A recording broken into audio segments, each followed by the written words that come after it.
با درود خدمت همه شما هموطنان عزیز.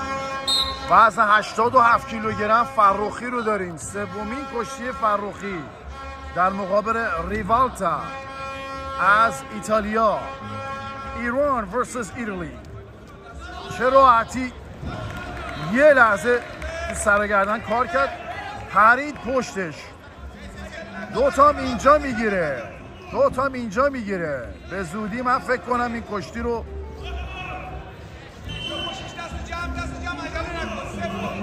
تموم کنه فرخی.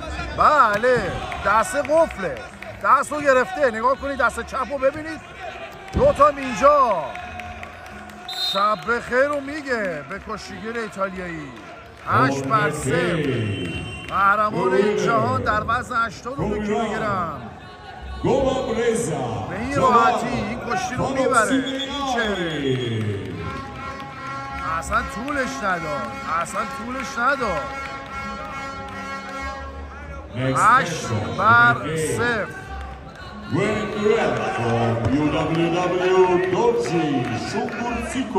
تبریک میگیم، خیلی زیبا و شمرده کشتی میگیره.